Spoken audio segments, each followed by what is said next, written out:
Durante las pasadas semanas hemos estado hablando acerca del Espíritu Santo.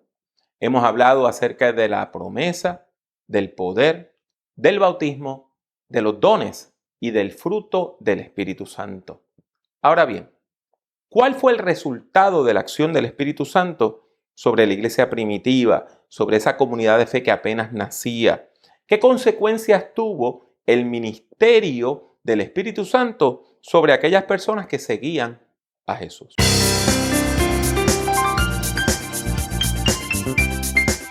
Les habla Pablo Jiménez, exhortándole a que prediquemos. Le doy la bienvenida a este podcast dedicado a la predicación, el liderazgo y la teología pastoral.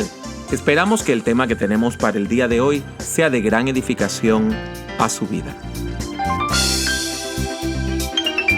El libro de los Hechos de los Apóstoles tiene varias características literarias y una de las más interesantes es que contiene varios resúmenes.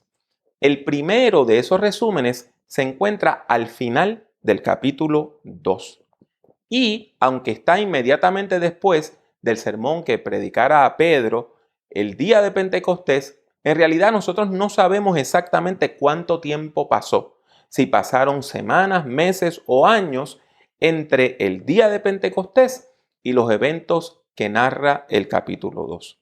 De todos modos, el resumen dice de la siguiente manera: fue así como los que recibieron su palabra fueron bautizados, y ese día se añadieron como 3,000 personas, las cuales se mantenían fieles a las enseñanzas de los apóstoles y en el mutuo compañerismo, en el partimiento del pan y en las oraciones.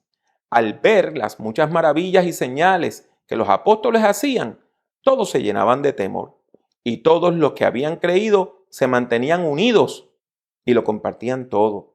Vendían sus propiedades y posesiones, y todo lo compartían entre todos según la necesidad de cada uno. Todos los días se reunían en el templo y partían el pan en las casas y comían juntos, con alegría y sencillez de corazón, mientras alababan a Dios y brindaban ayuda a todo el pueblo. Y cada día el Señor añadía a la iglesia los que habían de ser salvos. En este resumen, vemos lo que ocurre cuando una iglesia de verdad vive en el poder del Espíritu Santo. Y podemos resumir ese milagro que hace el Espíritu Santo en una palabra: crecimiento. Crecimiento. El Espíritu Santo nos conduce al crecimiento, tanto al nivel individual como al nivel comunitario. Y en particular, en este texto podemos ver que el Espíritu Santo motiva el crecimiento en 5 áreas de la vida. La primera es la espiritualidad. Debemos notar que la primera característica que se menciona es que los discípulos, los nuevos creyentes, esas personas que respondieron a la predicación apostólica, perseveraban en la doctrina de los apóstoles. Recordemos que los apóstoles principalmente enseñaban 2 cosas. En primer lugar, las memorias de Jesús. ¿Qué él había enseñado? ¿Qué había hecho? ¿Qué milagros había hecho en la vida de la gente? ¿Qué impacto había tenido las historias de Jesús? Sin embargo, en segundo lugar encontramos que los apóstoles también explicaban el significado del Antiguo Testamento a la luz de las enseñanzas de Jesús, interpretando el Antiguo Testamento, la Biblia hebrea, a la luz de Cristo. Este conocimiento de la Biblia como palabra de Dios y de las doctrinas básicas de la fe cristiana condujo a los nuevos creyentes a tener crecimiento espiritual. Esto nos enseña que el Espíritu Santo nos lleva a crecer en espiritualidad. En segundo lugar, encontramos la adoración. Otra característica importante que vemos en el libro de los Hechos que caracteriza, que tiene la iglesia primitiva, es que adoraban a Dios con fervor. Adoraban de manera constante y de manera sincera. Se reunían regularmente para tomar la cena del Señor. Eso es lo que quiere decir partir el pan. Y para orar. Como no tenían edificios propios, la iglesia apenas estaba naciendo, la gente se reunía en las casas de la gente, en grupos pequeños. Sin embargo, también podían visitar el templo de Jerusalén, aquellas personas que vivían en esa ciudad, y los creyentes se reunían en la plazoleta del templo, en una parte donde había varias columnas que se conocía como el pórtico de Salomón. Esto nos enseña que el Espíritu Santo nos lleva a crecer en adoración. En tercer lugar, encontramos el tema de la unidad. Quizá la característica más distintiva de la iglesia primitiva es su unidad. Noten todas las veces que este pasaje bíblico recalca la unidad de la iglesia. Los creyentes adoraban juntos, estudiaban juntos, partían el pan, tomaban la cena del Señor juntos, compartían sus bienes materiales y hasta se sacrificaban para lograr el bienestar de los demás. Esto contiene una enseñanza bien importante. Cuando una iglesia vive en el poder del Espíritu Santo, está unida, porque el Espíritu Santo nos lleva a la unidad. Otra palabra que podemos utilizar para describir a la iglesia primitiva es solidaridad. Una palabra que se relaciona con la unidad, con la comunión y con la identificación. Cuando usted se solidariza con alguien, cuando usted se identifica con alguien, esa persona viene a formar parte de su propia vida. Todo esto nos enseña que el Espíritu Santo nos lleva a crecer en unidad. En cuarto lugar, encontramos la generosidad. Volvamos por un momento atrás y recordemos que el texto nos dice que la iglesia primitiva, el liderazgo de la iglesia primitiva, vendía sus propiedades para ponerlas a los pies de los apóstoles para que los discípulos de Jesús pudieran administrar esos bienes y bendecir a todo el mundo, sobre todo a aquellas personas que estaban en necesidad porque eran las más pobres. La iglesia utiliza una palabra muy particular para hablar de cómo nosotros administramos los bienes que Dios nos ha dado, tanto a nivel personal como a nivel comunitario. Lo que Dios le ha dado a la humanidad hay que administrarlo. Y la administración de esos bienes se llama la mayordomía cristiana.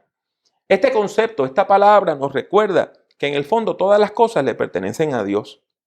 Esto nos enseña que el Espíritu Santo nos lleva a crecer en generosidad. En quinto lugar, encontramos la misión. Este resumen termina diciendo, y cada día el Señor añadía a la iglesia los que habían de ser salvos. Los nuevos creyentes compartían las buenas noticias del Evangelio con todas aquellas personas que conocían, las personas que vivían cerca, sus vecinos y vecinas, amistades, familiares. La iglesia estaba cumpliendo con la misión de testificar, de ser testigos que Jesús le había indicado en Hechos capítulo 1, versículo 8. Sin embargo, hay algo importante que usted y yo tenemos que recordar. La misión no es de la iglesia. La misión es de Dios. Dios es el dueño de la misión. La iglesia tiene una misión que ha sido encomendada por Dios, porque le pertenece a Dios. Hemos recibido una misión de parte de Dios en Cristo en el poder del Espíritu Santo. Mis hermanos, mis hermanas, la misión es de Dios y Dios es el primer misionero. La primera agencia misionera es la Trinidad, es Dios, porque Dios es quien llega a la humanidad para salvarla, se revela para salvarla, es quien envía a Jesucristo, es quien envía al Espíritu Santo para que la gente alcance salvación. Y todo esto nos enseña que el Espíritu Santo nos lleva a crecer en misión. Hay una buena noticia en este texto bíblico para nosotros hoy. La buena noticia que Dios nos comunica hoy por medio de la exposición de las Sagradas Escrituras es que la comunión del Espíritu Santo motiva el crecimiento en la fe, el crecimiento de los creyentes, el crecimiento de la comunidad de fe de la iglesia. El Espíritu Santo nos lleva a crecer en espiritualidad, en adoración, unidad, generosidad y misión.